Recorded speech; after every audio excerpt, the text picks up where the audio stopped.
who's up on Zoom, who's up on Zoom at the moment.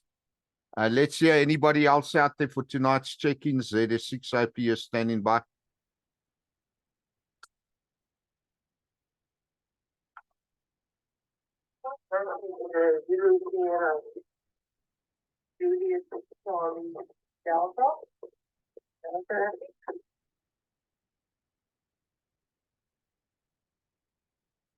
Okay, acknowledging you there as well, Christelle. Good evening to you.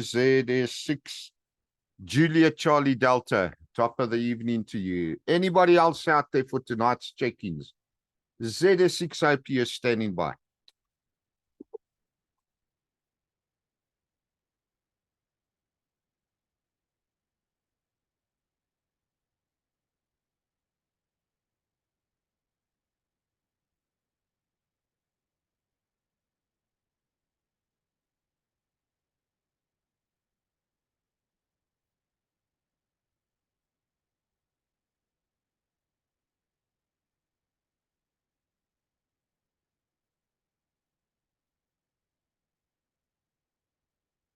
Okay, 1902. Any other check-ins for tonight's weekly net?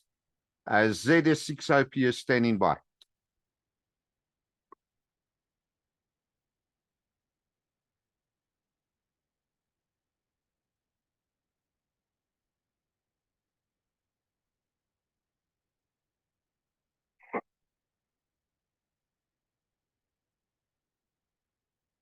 Yeah, yes, somebody keen up. Anybody out there for tonight's check-ins? ZS6 OPS standing by.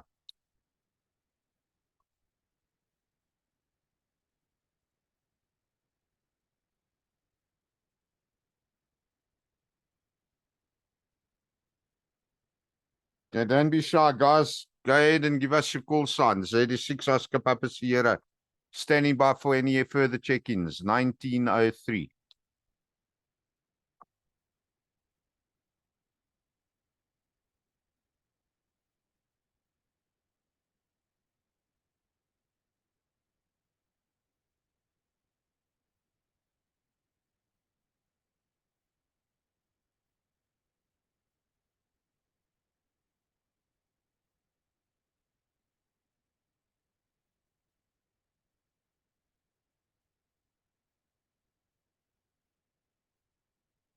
Right. Any further check-ins? ZS6 OPS standing by.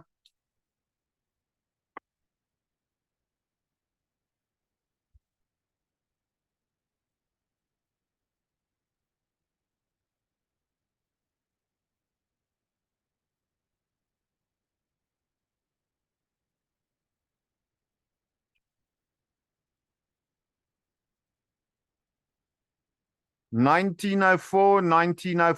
Last call. Last call for check-ins. ZS6 OPS standing by.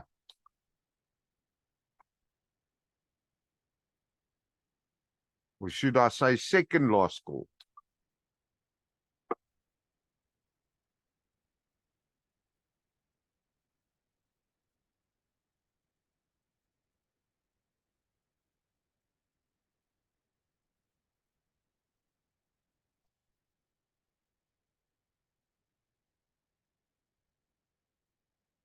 Okay, last call for check-ins. ZS6 OPS standing by.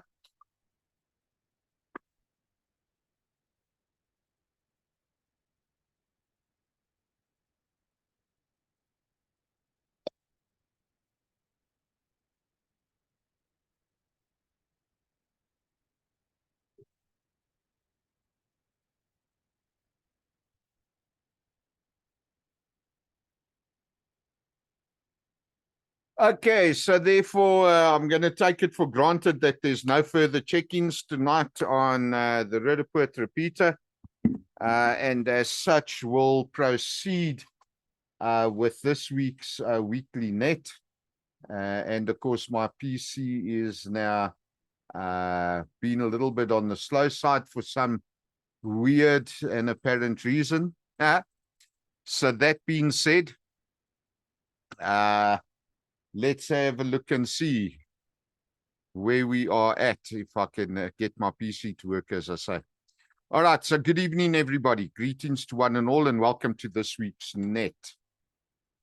Those wishing to join this net using Zoom may do so now as Zoom is open. If you do not have the Zoom link, please contact me on WhatsApp 082-859-2684, and I'll send you the link with the greatest of pleasure.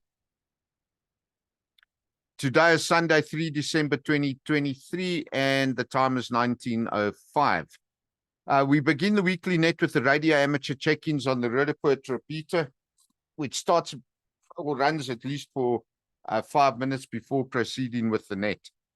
The net is broadcast every Sunday evening, starting at 1900, and is broadcast for the benefit of radio amateurs, disaster relief cert volunteers, and members of the general public. This net is therefore open to all interested parties, and everyone is welcome to participate using either amateur radio, Zoom, or both. I'd also like to remind all the radio amateurs who have not checked in that you do not need to be a member of any group or club to check in or to use the repeater or any of the amateur radio bands. All that is required from you is that you have a valid amateur radio license issued by ICASA, which automatically grants you the right to use any of the amateur radio bands at any time at least. There is no need to ask for or be granted permission from anyone to use the repeaters or amateur radio bands. I'd also like to encourage all the listeners and participants to share the weekly net Zoom link with everyone they know throughout South Africa. Doing so will help us grow the weekly net and will contribute to disseminating information as far and wide as possible. Okay, so that being said, introductions over. I need some coffee just to wet the back end of the throat a bit. So that being done, we can move on and let's go and unpack the weekly COVID-19 figures. And just a quick reminder that many check-in sites have closed down, including the NICD. And at this moment in time, I've lost my mouse. We can only supply you the information as provided by the World Health Organization itself.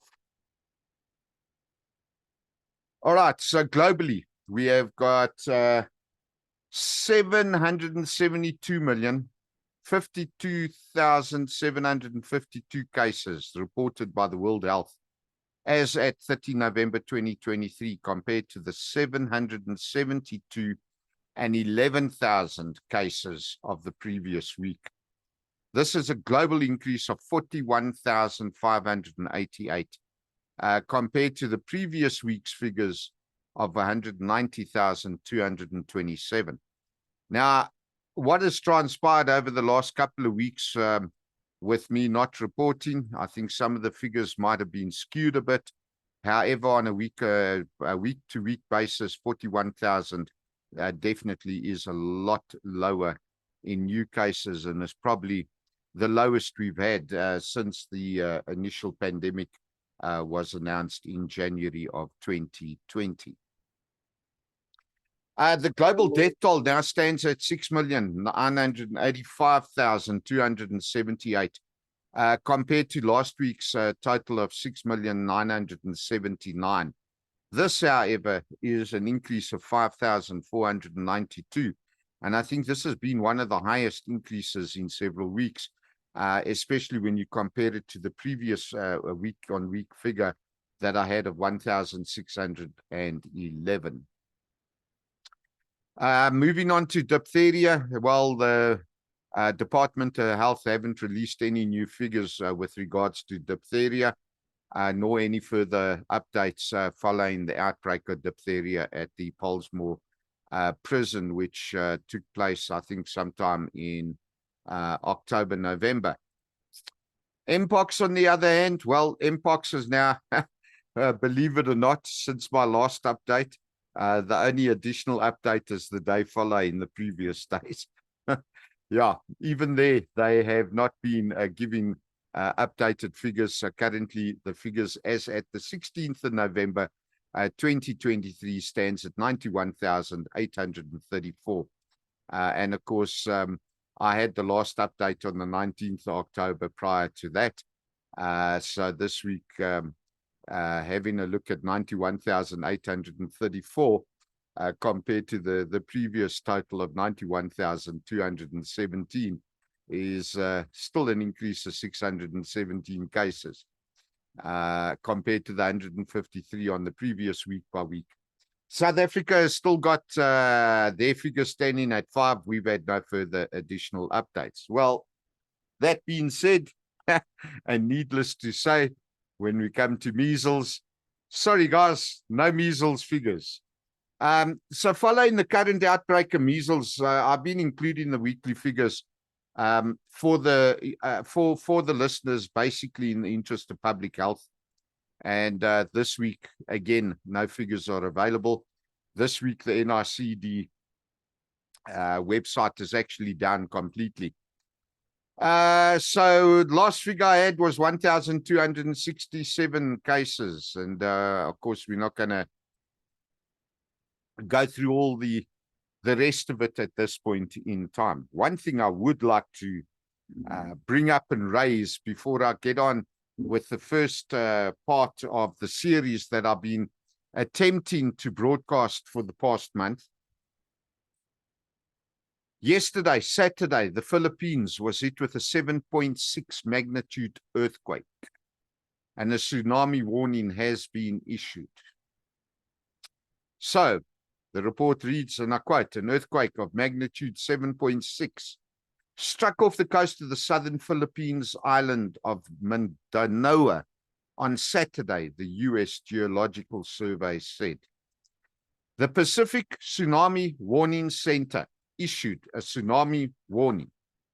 Based on the magnitude and location, it expected tsunami waves to hit the southern Philippines and parts of Indonesia, Palau, and Malaysia. And of course, the Japanese have also issued a tsunami alert for Western Japan's Pacific coast, saying it could be 1 meter high. That is something I think we're going to have to watch out for over the next 48 hours. I can't remember sort of the duration between the previous earthquakes in the region and the actual tsunamis making landfall per se. So that is something we will have to have a look at moving forward. Now, in general news this week, I want to look at something a little bit different. And as I said earlier, after a month of attempting to begin the series, load shedding and power outages have delayed the report on a weekly basis, literally for a month. So as long as power remains on here tonight, let's get started. And of course, I'll be quoting from the ICRC blog, located at https://blogs.icrc.org/law-and-policy. So as you can imagine, law and policy is what we are going to be covering, which is the Humanitarian Law and Policy website. This is part 1. And part 1 was released and published on November the 2nd, 2023. Now, as quoted, despite the long-standing efforts of the international community to prevent an arms race in outer space, take note of where we are headed, in outer space, the rules governing the potential use of force there is something worth serious consideration. And we have already seen spillover effects of terrestrial conflicts into space. This raises the question, how would international humanitarian law, or IHL, apply to the conduct of hostilities in outer space? In this post, part of a series on war, law, and outer space, Svenja Baranj, legal advisor for the German Federal Ministry of Defense, gives a short overview of the basic IHL principles of distinction, proportionality, and precaution, and takes a look at the challenges in their application to outer space posed by the widespread dual use of space systems. The employment of civilian operators for space systems used by the military and the creation of space debris by attacking a space object. Whenever we hear about war in space, our mind automatically jumps to Star Wars and intergalactic battles. Oh, on a side note, I couldn't resist it by saying with this heat, beam me up, Scotty. Right, let's carry on with the quote of the article. This sci-fi fantasy could not be further from today's reality. But this does not mean that outer space is a domain free from military activities. On the contrary, contemporary military operations are nearly impossible without the support of space-based systems. The use of outer space has greatly enhanced the capability or the ability to anticipate threats and respond to crises with greater speed, effectiveness, and precision. Consequently, over the last decade, with the setup of multiple space forces by major spacefaring nations, as well as NATO, declaring outer space a fifth operational domain, we have seen a paradigm change. The mere fact that outer space was not explicitly referred to as a domain of warfare in the core treaties or customary rules of international humanitarian law does not preclude this body of law from applying to it.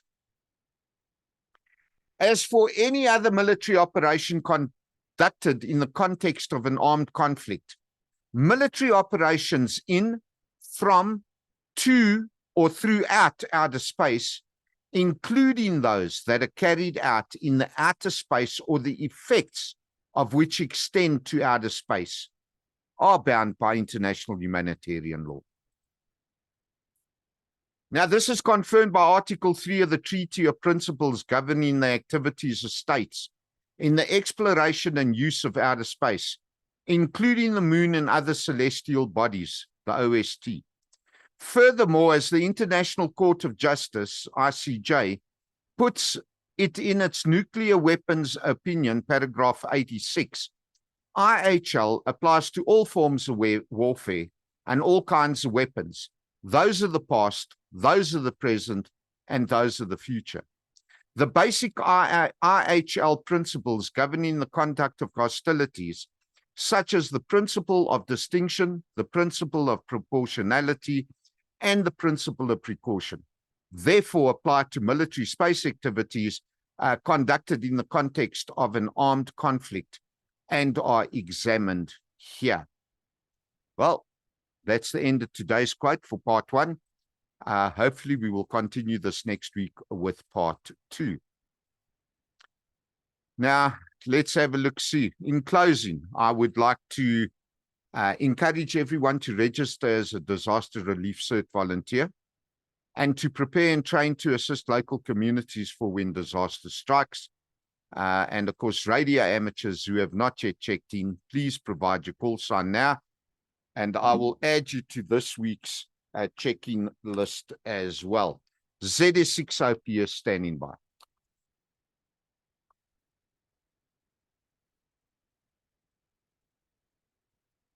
Okay, nothing else heard. I'd like to thank all of those who have checked in this week, as well as those who have joined Zoom. Piers also joined Zoom tonight.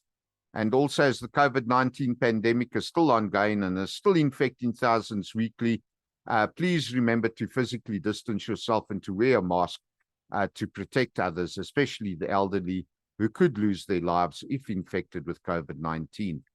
Remember that it's always best to sanitize, wash your hands on a regular basis in any event, and doing so will definitely assist in stopping the spread of other respiratory diseases as well. Now, just going back to our space warfare, some serious issues to consider on that side. And I think these are things that the general public don't actually think about in terms of day-to-day activities or in terms of what's happening as we've seen in the Middle East at the moment. And of course, despite the 7-day ceasefire, where several hostages were released and prisoners on the opposite side were also released, the actual war has again begun in the last 36 hours. So unfortunately, that situation has not been finalized. So for the week moving forward, all I can say is be safe, be prepared, and of course, be happy. This is ZS6 OPS now releasing the report repeater for general use. Cheers all.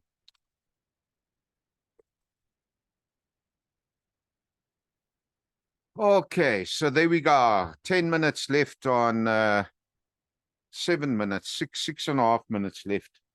So I'm not going to open up afterwards. Hello, Pierre. How are you? Good evening, Chad, Adrian. Things are going well except for the heat. Otherwise, we're doing fine. Yeah, no, this heat is terrible, eh? Sure. You know, it's amazing that people are keen in there, but they don't call in, eh? Yeah. So what can we say?